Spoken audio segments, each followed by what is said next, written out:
Welcome to the Gen X Journey podcast. Dive into all things important to Gen Xers, from advice on aging parents, expert interviews, product reviews, and heartfelt conversations. So put down the joystick, grab your Walkman, dust off your old yearbooks, and welcome to the Gen X Journey.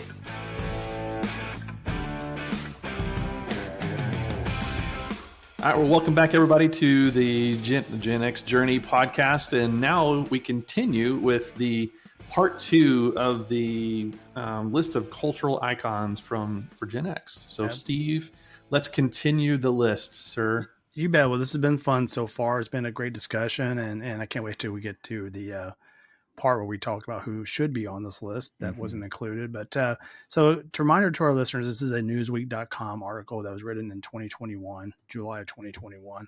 And it's really just, the cultural icons that influenced Generation X. And so far we've gone all the way through Muhammad Ali on this list. The next person on this list is another famous musical artist. No doubt we all know his music, and the name is David Bowie. David Bowie, yeah, and obviously highly celebrated. Has also had a lot of anthems from our generation. Oh yes. So would y'all agree with his addition on this list? Yeah, 100% for me. Yeah, me too. Definitely has a global presence. Not being from the U.S., it's kind of nice to see, seeing people overseas as well. And it definitely had a big influence on American music and world music as a whole. So even as when Starman, what happened when SpaceX launched their car in space. So I mean, so he's even now that he's not around, that Starman song is being utilized in cool ways. So yeah, I absolutely so awesome. agree with that. Yeah. Very cool. Yeah. The next person on this list is I'm gonna say, if I've watched these movies I don't remember, that should not surprise y'all, but Winona Ryder. Oh yeah. Yeah. Okay. So I can see her in movies like Edward Scissorhands, some of those the Beetlejuice, all that kind of stuff. I think she's even been in Stranger Things here. So it's kind of funny. So that's kind of what I think, if you're asking me, probably what made people think of this. Because if you think about it, if this was written in 2021, this was about the Stranger Things hype, right?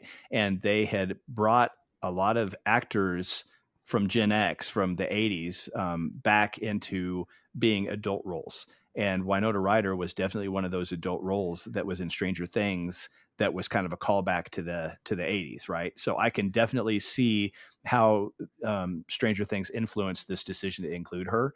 I can agree in some ways. I think about Beetlejuice. I think about Edward Scissorhands. I think some of those shows that she was in, they were iconic shows. I don't know if I would necessarily say she was the standout character in them, but she has definitely been there, through a lot of different movies. But I don't know. I don't know if I'd include her on my super influential list of Gen X.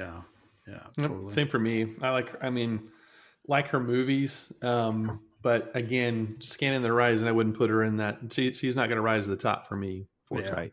Yeah, totally. Well, that is the end of the list that Newsweek put together.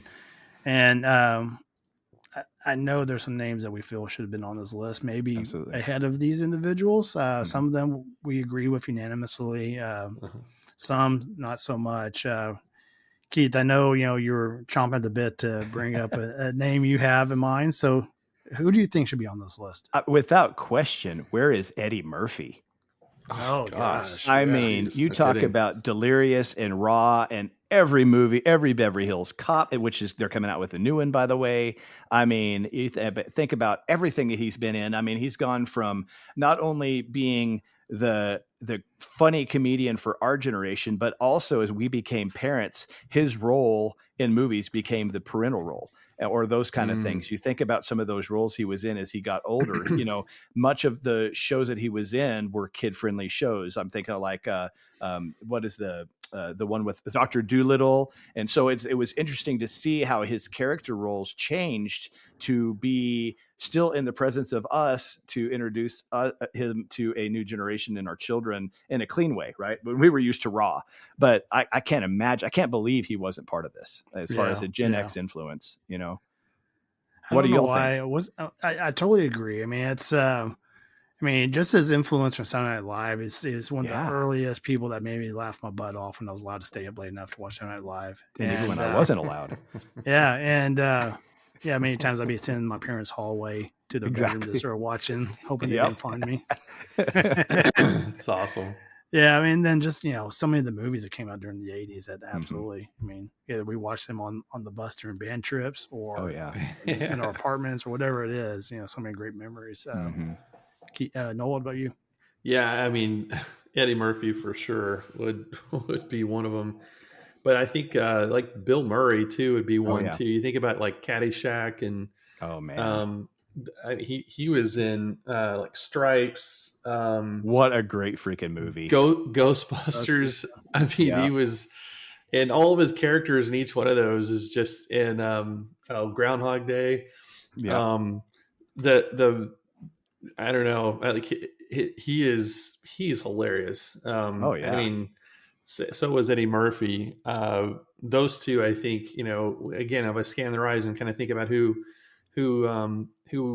face I kind of tie together with that period of time. Mm-hmm. From an entertainment perspective, I mean, Bill Murray, I think for me is one of them that should be on that list. Yeah. No doubt. Yeah, I agree. No doubt. I mean, comedy genius Oh, in yeah. his own special way. And Oh, yeah. I mean, I think comedians that just broke the mold.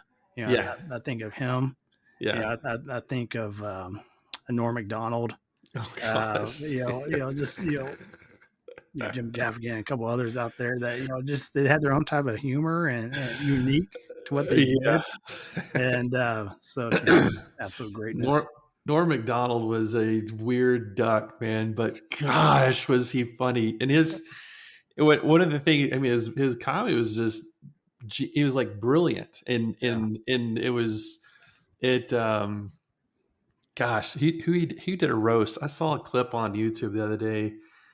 He was doing a roast to somebody, and he was bombing on purpose. Like everything he said was just like a groaner joke, and it was on. I mean, the whole thing was on purpose. That was his act. Yeah. And oh my gosh, he is funny. You're talking about somebody is. who's gone too soon as well. I mean, lost him to cancer, but Yep. anyway. And no, Norm Macdonald's. I was watching the other day some YouTube videos on him with Conan, and just Conan just covering his face, wondering where is this going to go. It's so great. I was going to bring that up. I mean, to our listeners, YouTube Norm Macdonald on the Conan O'Brien show. I mean, there's hours of it, and it's all nonstop laughter. It is. It's hilarious. That long story he told. Yes. Oh my god! And he's like, "That's it. That's it. That's the story." So freaking hilarious, man! I swear. Completely agree. And his whole montage where he was ripping on O.J. Simpson. Oh yeah. Oh man, that's gold. Comedy gold right there. Classic. No oh jeez. A lot of troll of NBC for that. OJ. He actually got fired. I mean, that's what led to him being dismissed, and then he started talking trash about the NBC executive that let him go. Right. Oh my gosh, so funny. Anyway, So the person on my list that got left off is another musical icon, and I think was heavily influential, much more than probably Cobain or any other musical artist that we talked about, and that's Michael Jackson. Oh man, and, gosh, dude, yes. And I mean, his heyday. I mean, his career highlights were in our formidable years. Yeah, and, no question. I still remember, buying, his greatest hits, CD. It was gold, and I thought it was the coolest thing ever. Listened to it nonstop. But I could never moonwalk though. I could never pull that off. Really? I just can't. I can't even ride a skateboard or do roller skates. So fair enough. Funny. Y'all agree with Michael Jackson? Oh, 100%. I would put him ahead of half of the list that you just went over, at least. What? Absolutely. Nah, he's definitely missing from that list. He belongs there. Yeah. Well, who else y'all got? I honestly, this was kind of a weird one. But Weird Al Yankovic. Oh yeah. I mean, he talking about a pioneer. I mean, the dude was just cranking out stuff that nobody had ever heard of before, and his humor and stuff was just. I mean, it's quirky, it's dorky, it's nerdy. I get it. Man, it's so funny. And again, if I think about the '80s and '90s, like there was nobody doing what he was doing. He was a one of a kind, and stood out. In my mind, when it came to entertainers back in the '80s and '90s. If you ever watched his he has a movie about himself. It's like his autobiography. I have not seen it yet. No. I need to see that. I heard it's good. It's as goofy as you'd expect it to be. Let's just leave it there. That's the way it should be. Yeah. Yeah, it totally is. It's Weird Al. I mean, it's what you would expect. I mean, it's just bizarre, but so it's funny in its own way, I guess. But that's awesome. Anyway, he's one I would put on there too. I really think like he's like one of the artists that what he does. I think he's only gotten better at it as his career absolutely. Like his most recent songs like "Word Crimes" and all that stuff. I mean, it's like that's so clever. It is. It's so good. Yeah, it is. Yeah, that's a brilliant guy that I hope goes down in history for more than he was. As a humor guy, he's pretty good. So, what about sports guys? I mean, we've talked about Larry Bird, we've talked about Michael Jordan. What other folks in sports, Steve or Noel, that you all can think of? Of course, we have the Olympics that are starting up on Friday, and if I think about Olympic athletes, I think there's a couple that like Mary Lou Retton. Yep.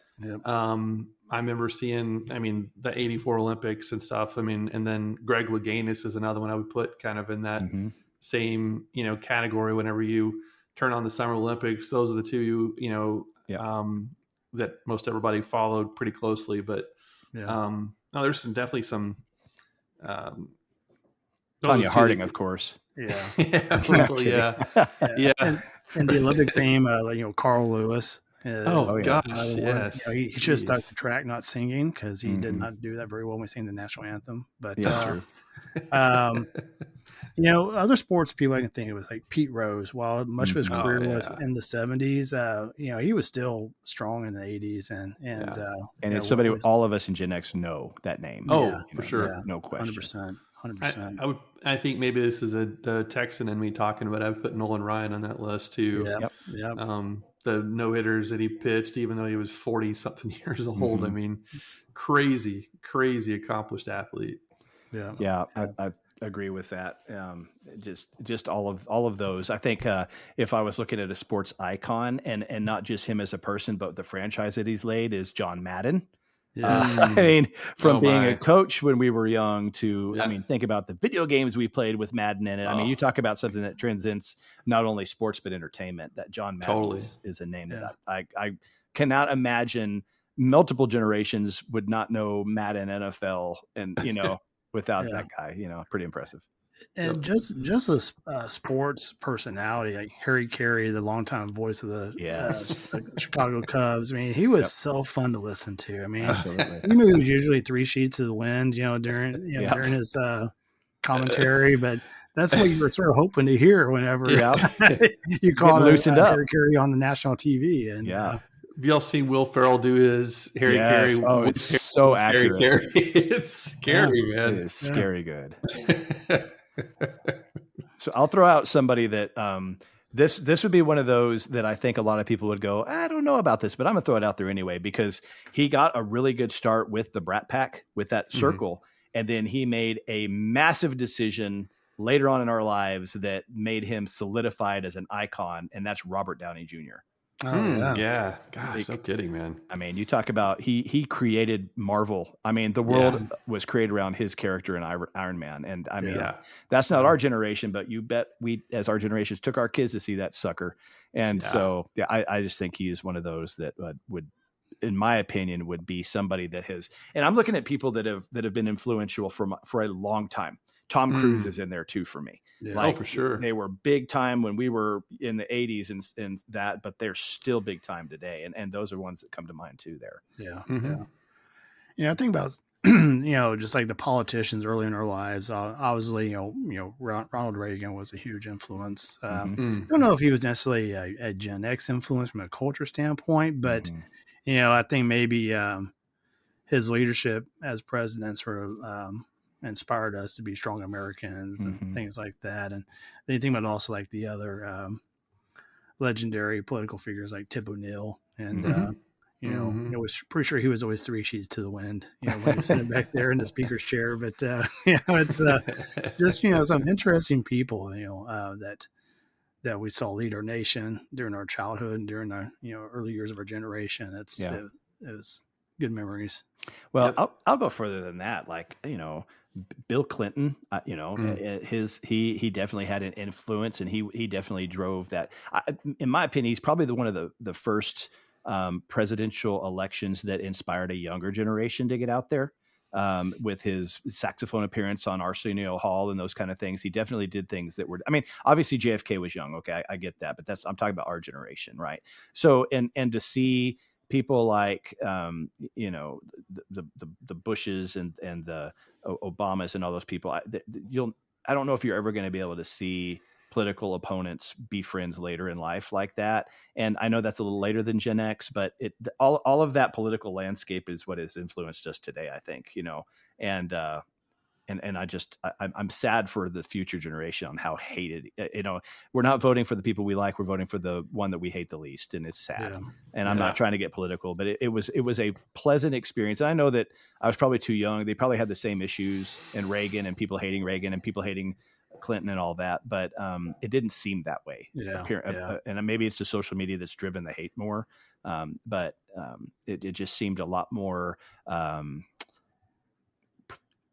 civil, American. Yeah, it seemed more American to me than the division that's around now. It's a sad thing. And I think early part of our lives, we were allowed to be much more objective and informed about who we voted for, and it really was about their record and did they follow through on the promises they made to us as a voter or as Americans, and now it's not that way, and so it's very much about what the narrative should be or shouldn't be, and it's a bummer. I would put this one out there since you dipped your toe in the politics pool, but I don't think you could find anybody that's been more influential, certainly in the conservative world, than Rush Limbaugh. If you think about what he did from, AM radio was just not really visited very much until the talk radio thing really became a thing. And he was the pioneer of all that. And now if you look at what he's influenced and inspired, you're talking about somebody who's left a mark on the world that he left. It's pretty crazy. Yeah. But anyway, well, if you're talking controversial DJs, I'd go from Rush Limbaugh to Howard Stern in that same era. You're either listening to one channel or the other in the lunchroom. Right. So, that's right. Have you ever seen his movie Private Parts? No. Yes. Is it good? I need to watch it. It's actually really good. It's not bad. It's really a good story, and I always talked about why do people stop listening to Howard Stern? They're talking about the ratings. Well, because they don't know what he's going to say next, and why do people keep listening? Because they want to hear what he has to say next. Right. And, I remember I used to listen to him for many years, and then flip over to Rush. But that's awesome. He broke the mold for sure. Both of them did. Both of them did. Both of them iconic in what they relayed to audiences. Pretty impressive. So pretty cool. We've talked sports, we've talked entertainment, we've even dipped our toe in the politics world a little bit. What other areas of our culture are we not talking about, guys? What else is there we haven't visited yet? Let me offer a world leader. And I remember growing up, it was us versus the Russians, and we fear, I remember doing the drills where we got underneath our desk and things like that. And never thought that we would ever like a Russian until Mikhail Gorbachev came along. Right. And, Totally. And he was, man of the year, and really we just became, I won't say beloved, but respected and admired by the American people, because he really sort of helped bridge that that friendship that existed for a while. Not so good now these days, No. but Yeah. there's definitely was some good years Yeah. with his leadership. I think if you're bringing up Reagan, and then you have to bring up Gorbachev on the opposing side, and that was a really, really cool thing when they would be up there and, and bouncing back and forth and just seeing something come around for the better. Like you say, it's not the same anymore, but it was pretty cool. Like even watching, and again, I'll go, I'm trying to stay as politically on both sides of the fence, but I remember Boris Yeltsin and Bill Clinton cracking up together. You remember that iconic image? So between, the whole paradigm between that time it was like somebody would say a joke and then they both would just start cracking up. And I just remember that. I'm like, wow, the world can get along. Go figure, and it's pretty wild. It's pretty wild. Yeah. Like you think that the worst superpowers that have thousands of nukes pointed at each other, their two leaders are cracking jokes. That's pretty cool. I don't know. Mm-hmm. But you're right. I think that you're right. Gorbachev, especially. Yeltsin was different, but Gorbachev was definitely a pivotal figure in history for sure. Sure. Yep. I think we may have forgot a key singer. I don't know what you guys think about this, but what about Madonna? Oh my gosh, without question. Like I think Madonna, Elton John, Billy Joel, all of those guys, Sting with the Police, George Michael. There's a lot of really good artists that, like I say, I probably would have put ahead of Boy George. I get the shock value of Boy George in the 80s, but as far as the test of time and songs that I would still put on to this day, those that we're mentioning right now are the ones that I would like. Freddie I'll Mercury. put on as soon as we're done here. I'll put Queen on. Before anything else. Think of Live Aid, those concerts, right? Phil Collins is another one of them. Gosh. Yeah. No kidding. Yeah. That was, yeah. And there's a lot. I mean, there's a lot, but I think we covered a lot of them, guys. It was pretty good list. For our listeners, I'm really curious. Who did we miss that sticks out in your mind as this is your superstar of that time? Yeah, be really interested to hear. We'd love for y'all to post on our social. If there's somebody that, as you're listening to this episode in the first part 2, where you're like, screaming a name, but we haven't brought it up and haven't talked about it, we would love to hear from you so we can add them to the list. And I'm positive we've missed some here that you feel like should be on the list, and we'd love to hear from you. So absolutely, let us hear from you. Yeah, great episodes though, Steve. Great series of good job, Steve. You bet. Just further proof that we truly grew up in the greatest generation, and just the influences on our life. I mean, I'll never say that my life was boring based upon what was available to us growing up. So no question. So always thankful for that. So thanks, guys. And I can't wait for our next episode. Noel has our first product review. So stay tuned for Noel's product review coming up next week. That is not only going to be an audio podcast, but it's going to be a video podcast. So we're excited. Our second full video podcast to share with y'all. So excited about that. So stay tuned. Awesome. Excellent. Thanks, everybody. Bye. Bye-bye.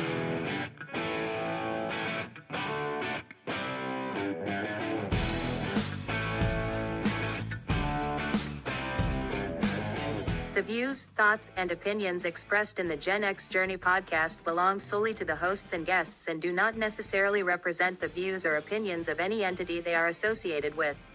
The information provided is for entertainment and informational purposes only and should not be considered professional advice. Listeners are encouraged to seek the advice of qualified professionals for any specific issues they may face. The creators and contributors of this podcast make no representations as to the accuracy, completeness, or validity of any information, and will not be liable for any errors, omissions, or any losses, injuries, or damages arising from its use.